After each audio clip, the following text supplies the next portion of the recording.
From Fortnite to Grand Theft Auto, gaming and animation go hand in hand, and certainly is an escape for many of us. But how does it all work? Let's listen to computer graphics supervisor Edu Martin, who will break down his experience using game engines to produce high-quality animation content. And just a reminder that the live chat is active, and you can ask Edu all your questions right there. So without further ado, let's welcome Mr. Martin. Hi, everyone, and welcome to Kingston 2021. My name is Edu Martin, and I'm a computer graphics supervisor working in the animation industry. Today, we're going to be talking about how a video game technology is helping to animation productions to become more efficient. It is providing a new workflows and new ways of creating content related to animation in different ways that are more efficient than current ones, right? To give a little bit of introduction about myself, I've been working in the computer graphics industry for about 25 years. And although part of that time I was working as a 3D artist, 3D generalist in the TV commercials, in TV series, and short films, etc. A big chunk of that time it has been spent working in feature film, feature animation. And within all those projects, I was working in the lighting department. So as you can imagine, it like being so close to the rendering, I have always been very interested in kind of improving and speeding up that rendering and process for getting the images back sooner than or faster, right? So the more iterations you can do over the shot, the better it can get. So it was like for the past 6 years, I moved a little bit away from the production itself. So I'm not working on shots anymore. I am not doing the crafting the shots anymore. And I'm working as a CG supervisor. So for those of you that are not familiar with the kind of the job or the job description, it is the way that I like to describe it.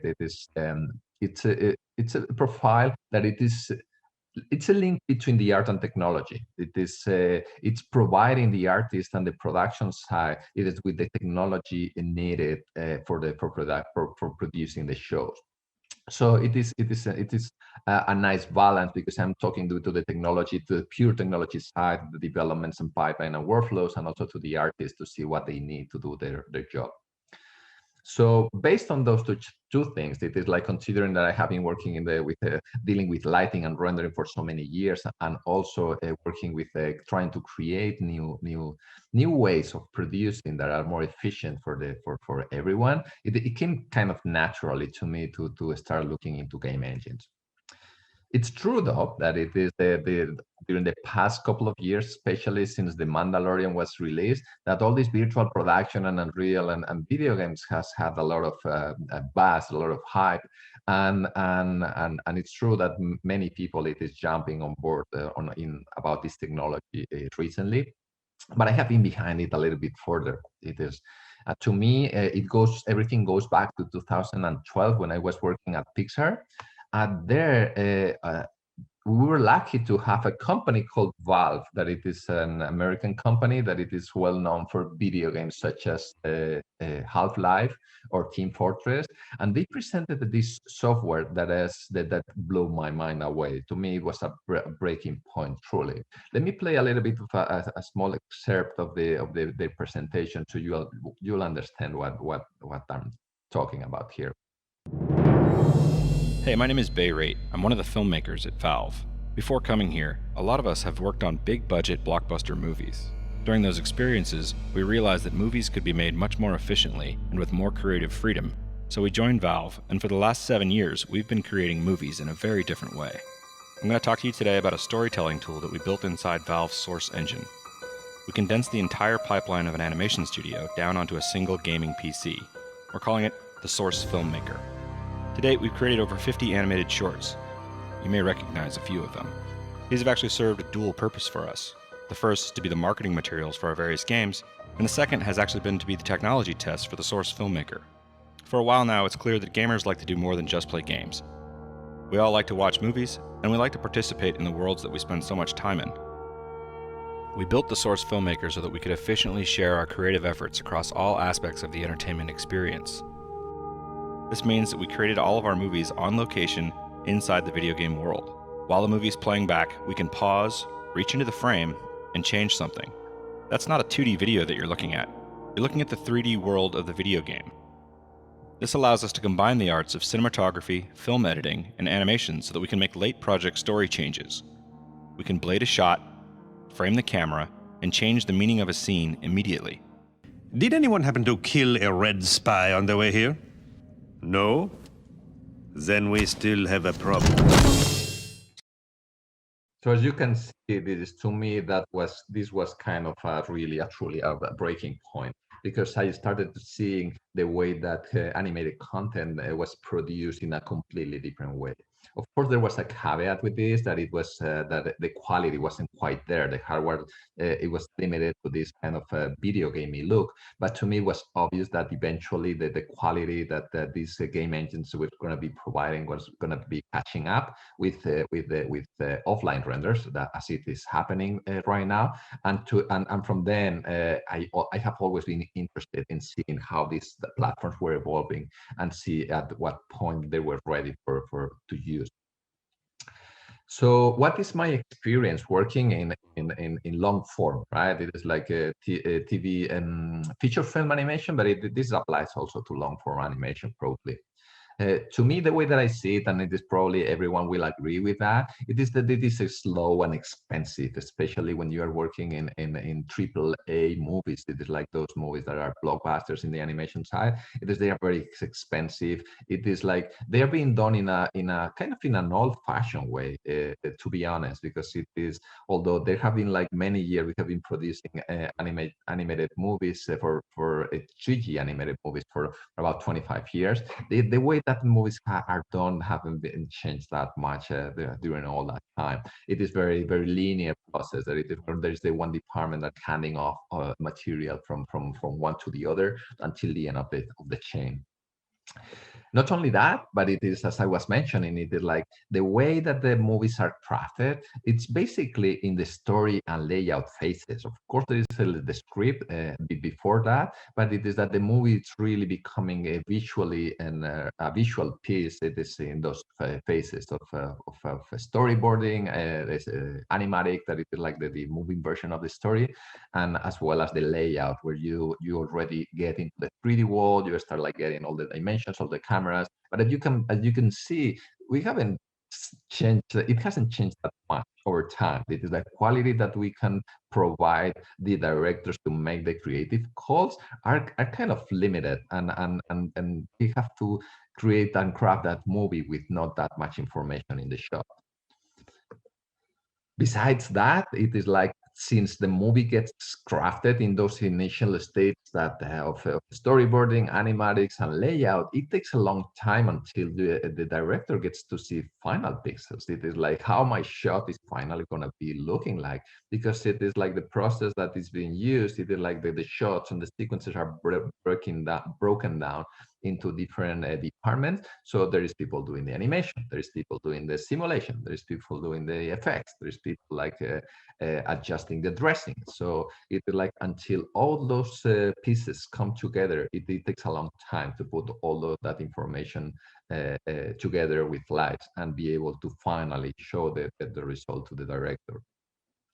And that leads us to a situation where the director and or the creative leadership, whatever it is, making creative calls in that show, it's all day swamped all day in the review room. It is like, because they are reviewing shots one again and again and again and again. It is like, now I'm reviewing the animation, now I'm reviewing the simulation, etc. So and directors become a bottleneck, to be honest, in all that process, because it is like they are you know, it is like all the time reviewing the same things over and over again. Not only that, but it is the review that's happening, it's happening without context. For instance, it is like if you're reviewing a location where you're going to be shooting, you don't have the cameras usually when you are doing that review, or you don't have the lighting. The same goes with the cinematography, as we've seen. It is like you're putting the cameras, but the location it's very low resolution usually. Lighting is probably not even there because it hasn't been designed yet. And the animation, of course, it comes later. And the same happens to animation. Those are just examples. It is the animation. You cannot see the full the full background because it will be very heavy for the interactivity with the artist, and the lighting is not there yet because it comes afterward. And what happens with that, it is that the efforts are not always put in the right place. I remember in this movie, Monsters University, talking to the animators, and when they saw the sequence, I remember that they were a little bit upset because they had been putting a lot of effort on the feet, it is like making sure that they were not crossing the ground, that they were not sliding, and then they realized that it is all that effort is not being seen in the screen because it is so dark that it is no one. It doesn't really care if some of those characters in the background had a little bit of offset because it was impossible to see, and instead they put all that time. And I don't know about the environment, but I'm sure that the guys doing the environment probably felt the same. They did like put all the effort on making this to look nice, and eventually there is pretty much nothing gets seen. And once the fact that everything is separated into departments and different files, it is not an easy task to put all of them back together. So sometimes it is once you start like putting together all those different pieces of the puzzle, it is the scenes are not kind of quite working, and you need to figure out what's going on with that. If we move into lighting, things are not getting much better because it is, although the technology has evolved a lot during the past like 25 years in that regard. And to give you an idea, this shot, it is a shot that I made back in 2008, and I never could see the rendering of this shot on my computer straight.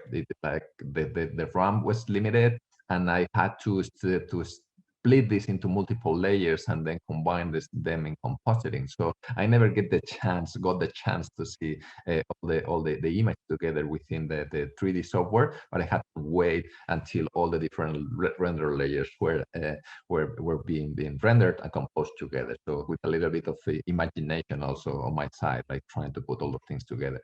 Now it is interactive renderers that allows you to see way faster the image, but still you have to work in low resolution. They're usually like very noisy renders. If you want to get something more accurate, you usually put like a region, just a little bit of that image that you want to calculate, because it still takes a long time to get those final images. So once you are done with all that part, your daily job, you send it to the farm, but this doesn't end up here, because it is like once you get next morning, you can have like very nasty surprises. It is like anything can happen overnight. It's like you can have that the other departments have been modifying their assets and publishing new ones, so it is like you can get unexpected results. You can make your own mistakes, as I was mentioning in the previous slide. You can forget to do the formatting or the masking, or you can forget to unhide things, or you name it, like different things, or other things that are kind of related to that, putting all the different elements together. That's kind of a nice case, because sometimes or oftentimes it is your renders are not even back. It is like they just fail when you send them to the farm. So for many different reasons, it is like maybe they fail, maybe the queue was long and you didn't have your job to get into that queue, and you don't have you cannot go to the review with the director because you're waiting for your renders to get back.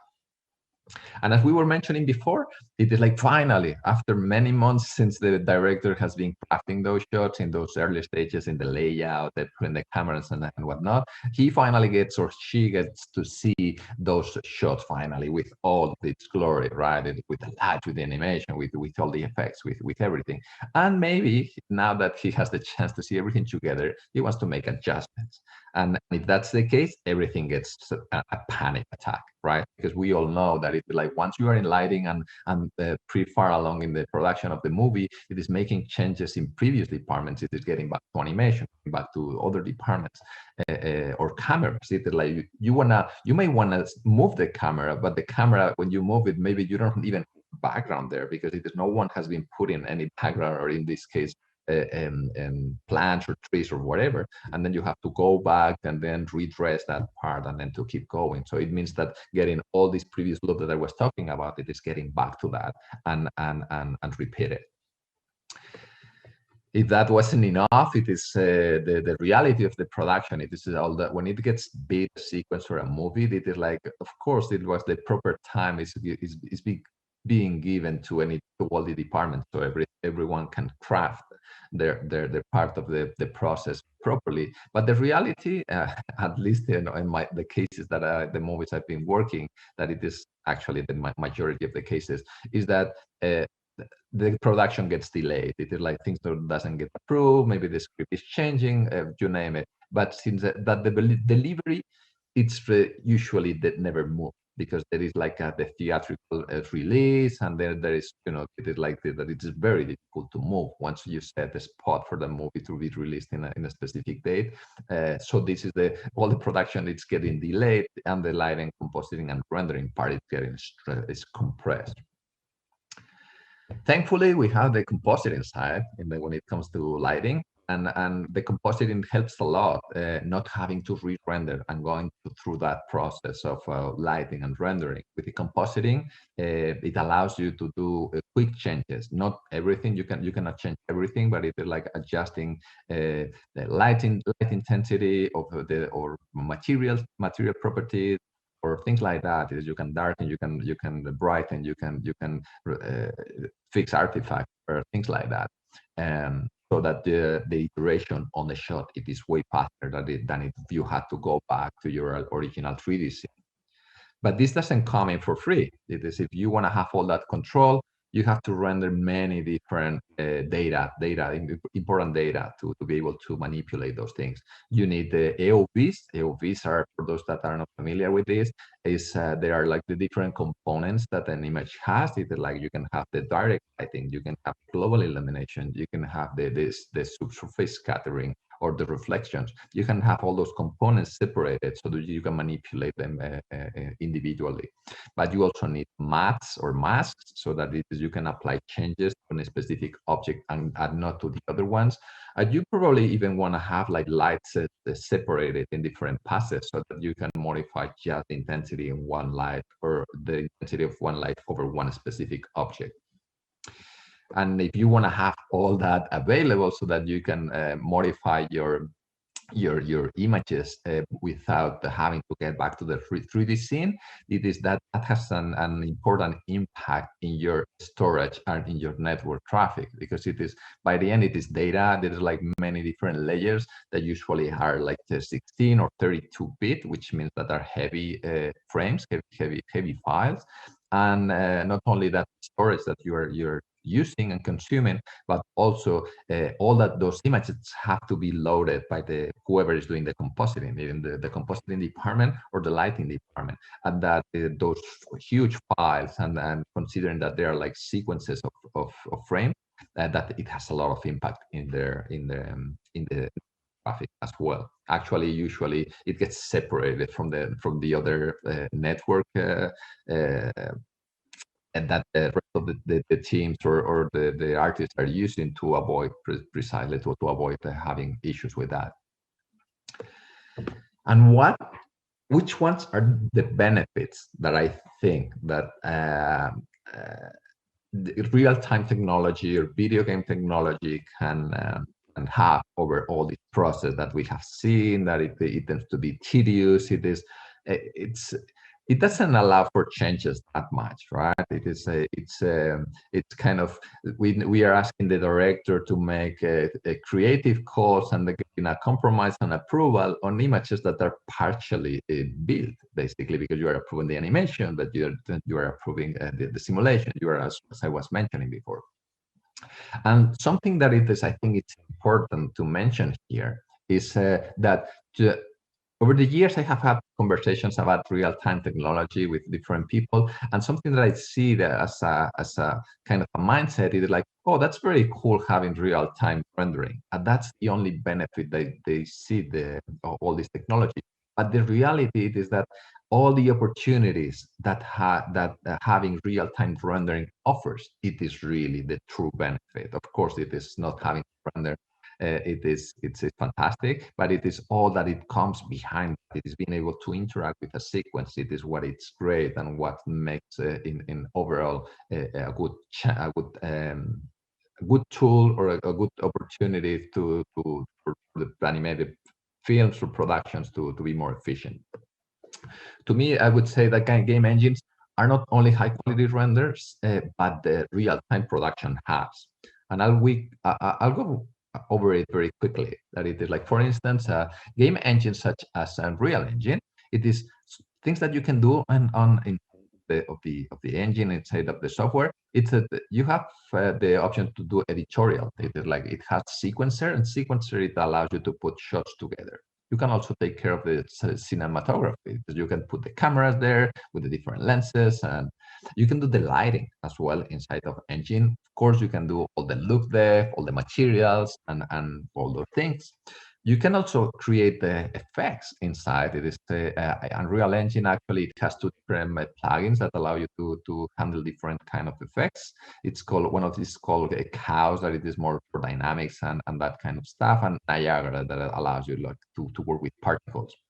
On the map painting side, if we look at it from like the sky side, you have procedural skies with clouds, with a time of the day for the sunlight and things like that otherwise have to be painted.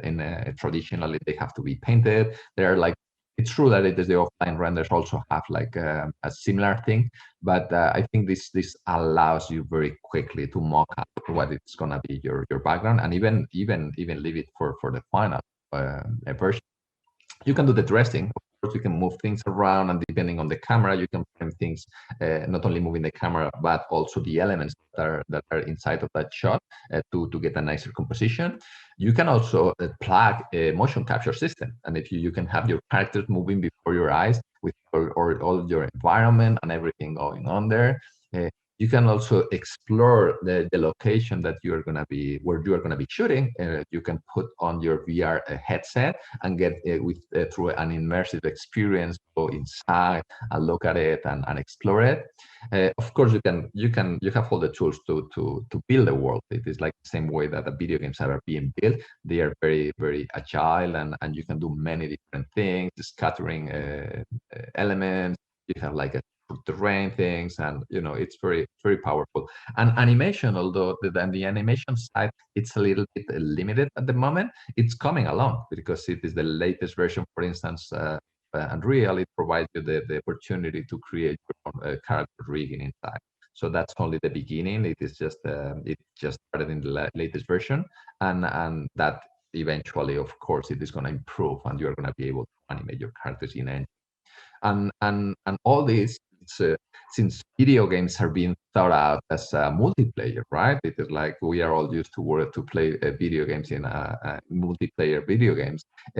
This is still in natural to the way that the software is working, so that all those people can work at the same time in one scene. It is like in a collaborative mode. The way that I see this changing, it is if we compare the previous or the beginning of the presentation, where everything happens like one thing after the other, and you have to wait until the department has finished with the work.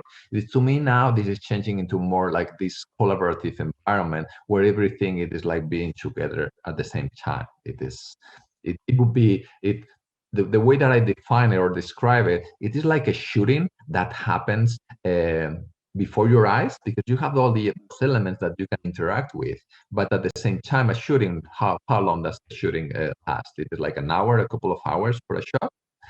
In this case, you can get back day after day to the same shooting, and that is stretched out over time. So the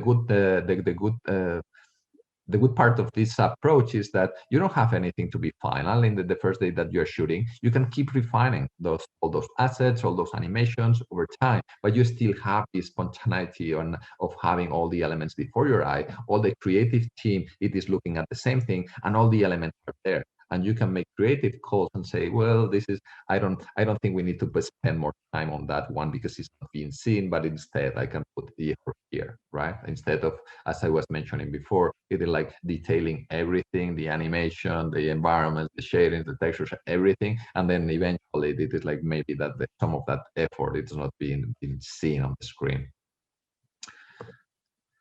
So what are the benefits that I see on the creative and the production side about with this technology? To me, this is the high quality representation of the sequence very early on. It's up to any company using this technology to decide how far they want to go with the quality. It is like you can start very rough, or you can start like with something more elaborate. Let me play this clip very quickly. This is a company called Aaron Sims Creative. They are based in California, and they're doing a full movie with a game engine. And this is the quality that they are getting. Actually, this is what they call previs, because this is something that is nice about this. It is the concept of previs or layout or final. It is no longer has those kind of milestones or even different, very defined lines. It is like now everything is kind of blurred, and it is like it is the same scene, the same shot that it goes over and over again. It gets refined. So let me play this very quickly, and you will see the quality that that game engines are providing these days when it comes to final quality. They are like when they were posting this, they were saying that it was previous.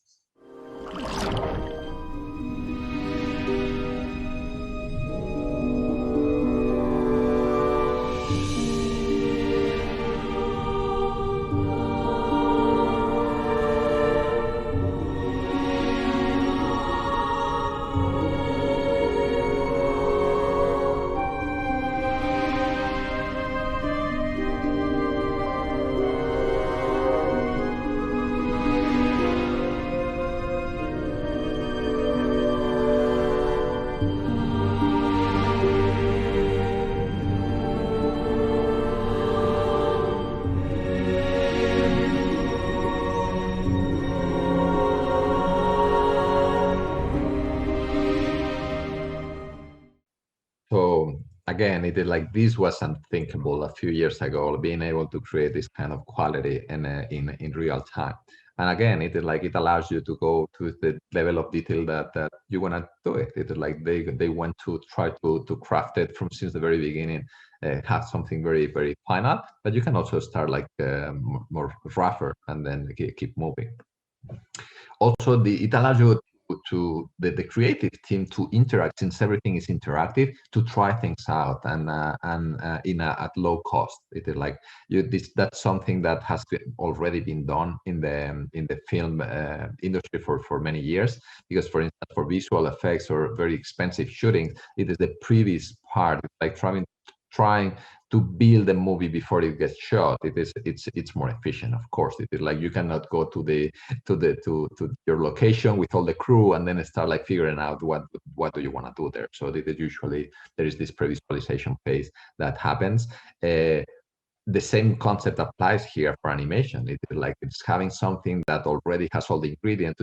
If you remember the frames that I was showing before about Toy Story or Monsters, with all that low quality image that we were creating the movie, now you can have with game engines a way higher quality and put in all these effects, even if nothing is final. It is like it allows the director and all the creative team to see what's going on and try things out very quickly and in an interactive way.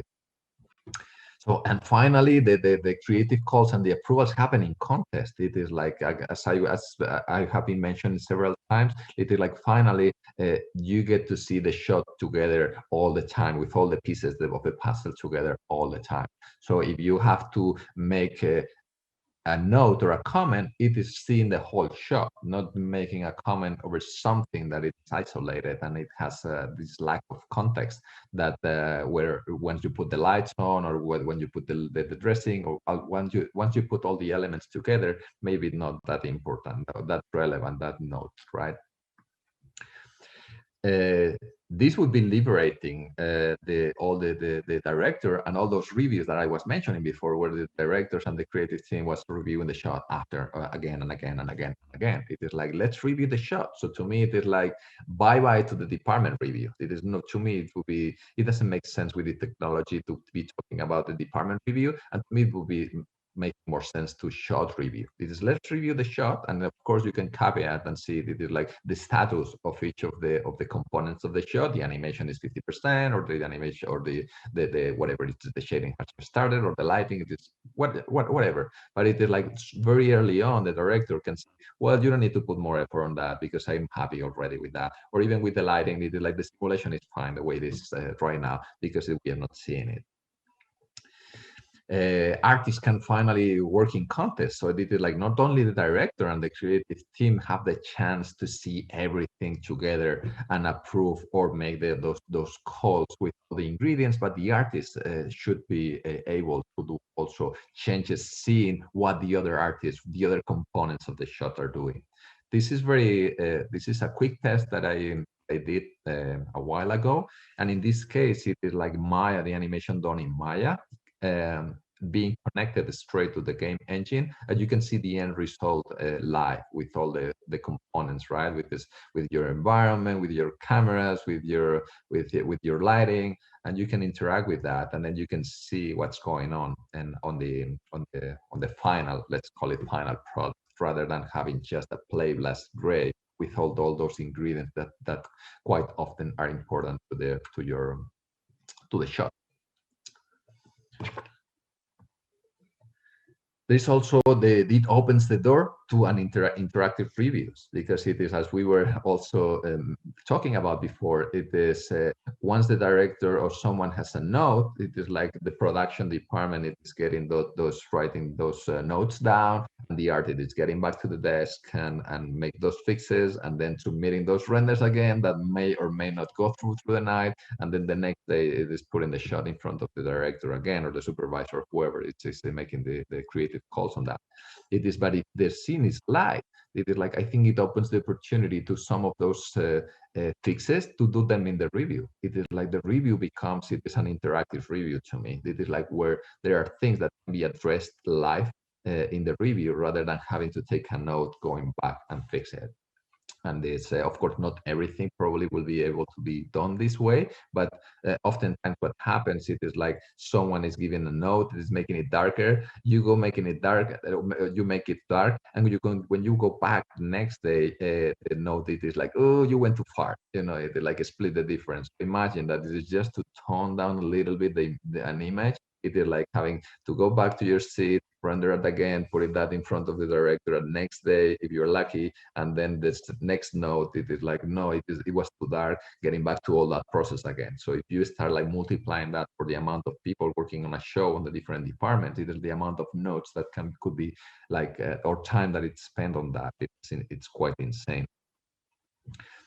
The fact that you have all the elements before your eyes, and they are all together in the scene since the very beginning. If the scene breaks, it breaks, but everyone knows, right? You don't get those nasty surprises that it is maybe someone it is publishing or getting something ready for other departments, but since those other departments are coming down the lane, they might not realize that something is broken until very late in the game. So in this way, it is like, let's put everything together, and if it breaks, we can all see it and we can fix it right away, rather than having to those surprises later on when time it is, when you're running out of time actually. So if you have faster turnarounds, hopefully you will have like faster approvals. It is like, if you can interact with your scene way faster, that will be it's a way to get to the final result quicker, and therefore the director also can make an approval of the shot faster.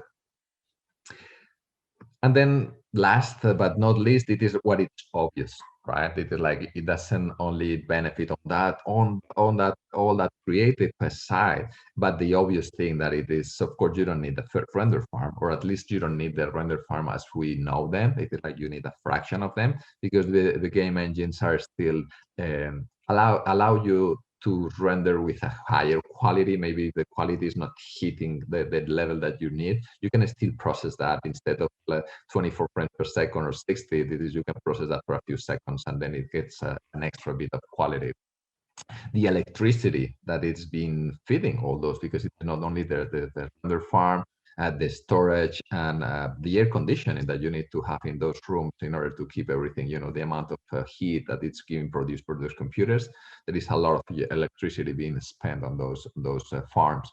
The render licenses, in this case, for instance, Unreal is free for the media and entertainment. So this is, you don't need to pay for render licenses for each node that you have in your render farm. The storage, like you are wondering, if I can go to my scene and make changes in real time, like, why do I need to store those lights, those LVs, all those components for those images? You probably just want to have something on disk that you can play, of course, but you don't have to store all that information, because you can always go back, fix it, and then it's already fixed in real. And the software licenses for the users. If you move into a software like this, it's coming for free at the moment, at least, and apparently it is going to be kind of forever. So you don't have to be worried about those licenses. And of course, if we are spending we're less money and we are not using that much electricity, we're going to have a greener planet. So that would be concluding my talk today. I hope that you found it interesting, or at least eye-opening. And I'm going to be taking questions right now, and I'll try to respond as many of them as I can. So thank you for your attention.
What a masterclass. This is really some fascinating stuff. And truth be told, I know that presentation got us all thinking, right? Thank you, Edu Martin, for that thought-provoking session. Now, don't go anywhere. We have a few more sessions to come, so stay right there.